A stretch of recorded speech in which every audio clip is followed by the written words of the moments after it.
Welcome to Ganakaloka YouTube channel. Last ವಿಡಿಯೋದಲ್ಲಿ ನಾವು program number 11 ಅಂದರೆ ನಾವು reverse of a given number palindrome or not ಅಂತೇಳಿ ಪ್ರೋಗ್ರಾಮ್ನ ಚೆಕ್ ಮಾಡಿದ್ವಿ. PUC first year computer science part A lab program number 11 ಹಿಂದಿನ ವಿಡಿಯೋದಲ್ಲಿ ಆಗಿತ್ತು. ಈ ವಿಡಿಯೋದಲ್ಲಿ 12th ಪ್ರೋಗ್ರಾಮ್ ಏನು ಕೊಟ್ಟಿದ್ದಾರಪ್ಪ ಅಂದರೆ write a program to print the following pattern ಅಂತ ಕೊಟ್ಟಿದ್ದಾರೆ. ಅಂದರೆ ಒಂದು ಪ್ಯಾಟರ್ನ ನಾವು ಪ್ರಿಂಟ್ ಮಾಡಬೇಕು ಪೈಥಾನ್ ಪ್ರೋಗ್ರಾಮ್ನ ಯೂಸ್ ಮಾಡಿಕೊಂಡು. ಈ ಪೈಥಾನ್ ಪ್ರೋಗ್ರಾಮ್ ಯೂಸ್ ಮಾಡ್ಕೊಂಡ್ರೆ ಈಗ ಫಾರ್ ಎಕ್ಸಾಂಪಲ್ ಇಲ್ಲಿ ನಿಮಗೆ ಕಾಣ್ತಾ ಇದೆ ಪ್ಯಾಟರ್ನ್ ಯಾವ ರೀತಿ ಬರಬೇಕಪ್ಪ ಅಂದರೆ 1 2 3 4 5 ಫಸ್ಟ್ ಲೈನಲ್ಲಿ 5 ನಂಬರ್ಸ್ ಪ್ರಿಂಟ್ ಆಗಬೇಕು.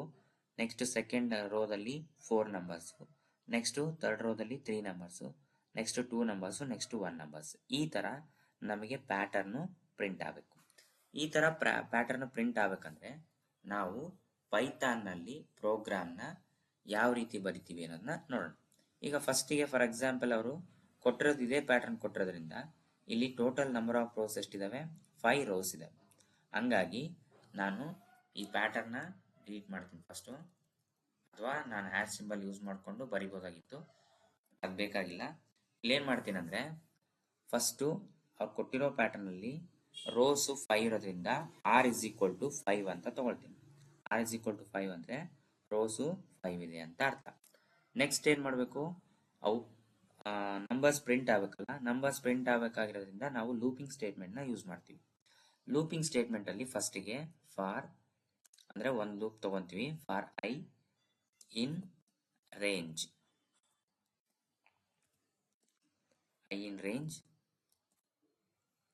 R, 0, -1 ಅಂತೇಳಿ ಬರಿತೀನಿ. ಇದನ್ನ ಯಾಕೆ ಬರಿತೀವಪ್ಪ ಅಂದರೆ R ಅಂದರೆ ಟೋಟಲ್ ನಂಬರ್ ಆಫ್ ರೋಸ್ ಎಷ್ಟಿದಾವೋ 5 ಅದು ಪ್ರಿಂಟ್ ಆಗಕ್ಕೆ.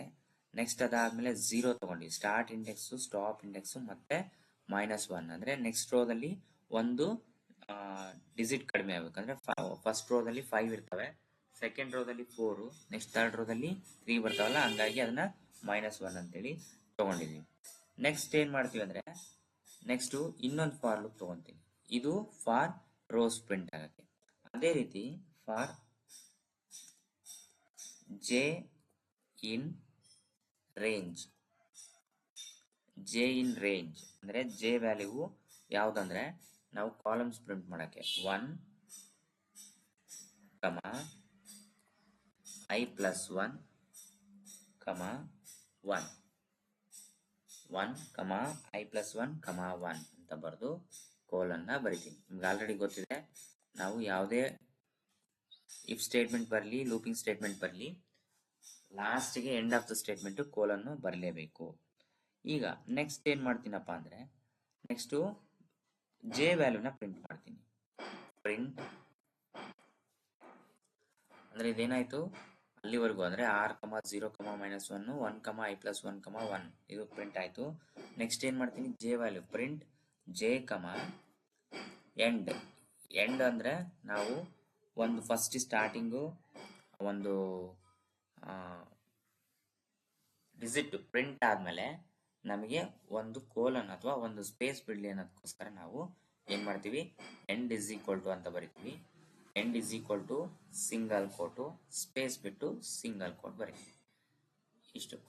ನೆಕ್ಸ್ಟು ಪ್ರಿಂಟ್ ಆಯಿತು. ನೆಕ್ಸ್ಟು ಇನ್ನೊಂದು ಪ್ರಿಂಟ್ ಸ್ಟೇಟ್ಮೆಂಟ್ನ ಬರಿತೀನಿ. ಇನ್ನೊಂದು ಪ್ರಿಂಟ್ ಸ್ಟೇಟ್ಮೆಂಟ್ ಯಾಕೆ ಅನ್ನೋದನ್ನು ನಿಮಗೆ ತೋರಿಸ್ತೀನಿ ಆಮೇಲೆ ನಾನು, ಒಟ್ಟು ಯಾಕೆ ಬರಿಬೇಕು ಅಂತ ನೋಡ್ರಿ. ಪ್ರಿಂಟ್ ಅಂತ ಬರಿತೀನಿ. ಪ್ರಿಂಟ್ ಅಂತ ಬರೆದು ಏನು ಅದರೊಳಗಡೆ ಏನು ಬರೆಯಲ್ಲ ಪ್ರಿಂಟ್ ಸ್ಟೇಟ್ಮೆಂಟಲ್ಲಿ, ಅಂದರೆ ಖಾಲಿ ಬಿಡ್ತೀನಿ. ಈಗ ಇದನ್ನು ನಾನು ಏನು ಮಾಡ್ತೀನಿ, ಆಲ್ರೆಡಿ 1 2 3 4 ಅಂತ ಸೇವ್ ಮಾಡಿದ್ದೀನಿ. .py ಅಂದರೆ ಎಕ್ಸ್ಟೆನ್ಷನ್ನು. ಈಗ ಈ ಪ್ರೋಗ್ರಾಮ್ನ ನಾವು ರನ್ ಮಾಡಬೇಕು. ರನ್ ಮಾಡೋಕ್ಕೆ F5 ಅಥವಾ ರನ್ ಮಾಡಲು ಅಂತ ಕ್ಲಿಕ್ ಮಾಡ್ತೀವಿ. ಓಕೆ ಕೊಟ್ಟರೆ ನಮಗೆ ಏನಾಗುತ್ತೆ? ಡೈರೆಕ್ಟಾಗಿ ವ್ಯಾಲ್ಯೂ ಪ್ರಿಂಟ್ ಆಗ್ತದೆ. 1 2 3 4 5, 1 2 3 4, 1 2 3, 1 2 1 ಇದೇ ಪ್ಯಾಟರ್ನೇ ಅವ್ರು ಕೇಳಿರೋದು. ಈಗ ನಾನು ಒಂದೊಂದೇ ನಿಮಗೆ ತೋರಿಸ್ತೀನಿ. ಇಲ್ಲಿ ಫಾರ್ ಎಕ್ಸಾಂಪಲ್ ಇಲ್ಲಿ ನಾನು ಸ್ಪೇಸ್ ಬಿಡಲಿಲ್ಲ ಅಂತ ಅನ್ಕೊಡ್ರಿ, J= ಎಂಡ್ ಅಥವಾ J= ಎಂಡ್ ಅನ್ನೋದು ಬರ್ದಿಲ್ಲ ಅಂತ ಅನ್ಕೊಡ್ರಿ, ಅಥವಾ ಒಂದು ಗ್ಯಾಪ್ ಬಿಟ್ಟಿಲ್ಲ ಅಂತ ಅನ್ಕೊಡ್ರಿ, ಎಂಡ್ ಸಿಂಗಲ್ ಕೋಟಲ್ಲಿ ಗ್ಯಾಪ್ ಬಿಟ್ಟಿಲ್ಲ ಅಂದರೆ ಏನಾಗುತ್ತೆ ಅನ್ನೋದನ್ನ ನೋಡಿ. ಗ್ಯಾಪ್ ಬಿಟ್ಟಿಲ್ಲ ಅಂದರೆ ಒಂದು ಡಿಜಿಟ್ ಆದಮೇಲೆ ಸ್ಪೇಸು ಬರಲ್ಲ. ಅವಾಗಲೇ ನೋಡ್ರಿ, ಒಂದು ಡಿಜಿಟ್ ಆದಮೇಲೆ ಸ್ಪೇಸ್ ಬಂತು.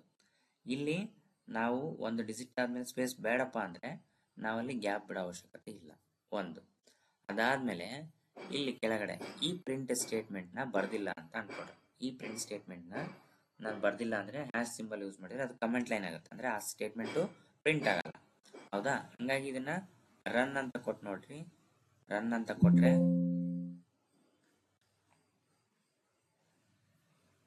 ಇವಾಗ ಏನು ಬರುತ್ತಂದ್ರೆ ವ್ಯಾಲ್ಯೂಸ್ ಪ್ರಿಂಟ್ ಆಗ್ತವೆ, ಬಟ್ ನಮಗೆ ಒಂದೇ ಲೈನ್ನಲ್ಲೇ ಪ್ಯಾಟರ್ನ್ ಬರಲ್ಲ.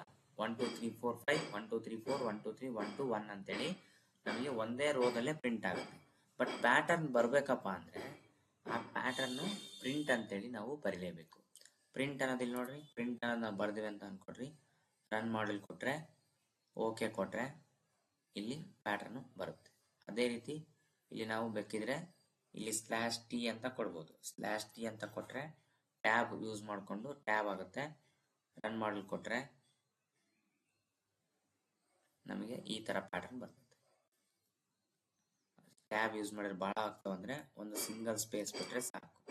ಒಂದು ಸಿಂಗಲ್ ಸ್ಪೇಸ್ ಬಿಟ್ಟರೆ ನಮಗೆ ವ್ಯಾಲ್ಯೂ ಪ್ರಿಂಟ್ ಆಗುತ್ತೆ. ಈ ಥರ ವ್ಯಾಲ್ಯೂಸು ಪ್ರಿಂಟ್ ಆಗುತ್ತೆ. ಇದು ನಮಗೆ ಲ್ಯಾಬ್ ಪ್ರೋಗ್ರಾಮಲ್ಲಿ ಇರ್ತಕ್ಕಂಥ ಪಾರ್ಟ್ ಎದಲ್ಲಿ ಇರ್ತಕ್ಕಂಥ 12th ಪ್ರೋಗ್ರಾಮ್. ಇಲ್ಲಿವರೆಗೂ ಟೋಟಲ್ ಆಗಿ ನಾನು ಮಾಡಿರೋ ವಿಡಿಯೋಸ್ದಲ್ಲಿ ಕಂಪ್ಯೂಟರ್ ಸೈನ್ಸ್ ಫಸ್ಟ್ ಇಯರು ಏನೇನು ಬರ್ತಾವಲ್ಲ ಲ್ಯಾಬ್ ಪ್ರೋಗ್ರಾಮ್ಸು ಪಾರ್ಟ್ ಎದಲ್ಲಿ ಟೋಟಲ್ 12 ಪ್ರೋಗ್ರಾಮ್ಸು. ಆ 12 ಪ್ರೋಗ್ರಾಮ್ಸ್ನು ನಾನು ಎಕ್ಸ್ಪ್ಲೇನ್ ಮಾಡಿದ್ದೀನಿ. ನೆಕ್ಸ್ಟು ವಿಡಿಯೋದಲ್ಲಿ ಪಾರ್ಟ್ ಬಿ ಪ್ರೋಗ್ರಾಮ್ಸ್ನ ಎಕ್ಸ್ಪ್ಲೇನ್ ಮಾಡ್ತೀನಿ. ಈ ವಿಡಿಯೋನ ಇನ್ನು ಯಾರ್ಯಾರು first year computer science commerce ಮತ್ತು ಸೈನ್ಸ್ ಸ್ಟೂಡೆಂಟ್ಸ್ ಕಂಪ್ಯೂಟರ್ ಸೈನ್ಸ್ ಯಾರು ಓದ್ತಿರ್ತಾರೋ ಅವರಿಗೆಲ್ಲ ಸೆಂಡ್ ಮಾಡಿರಿ. ಮತ್ತು ಯಾರ್ಯಾರು ಸಬ್ಸ್ಕ್ರೈಬ್ ಆಗಿಲ್ಲೋ ಈ ವಿಡಿಯೋ ನೋಡಿದ ತಕ್ಷಣ ಸಬ್ಸ್ಕ್ರೈಬ್ ಆಗಿ.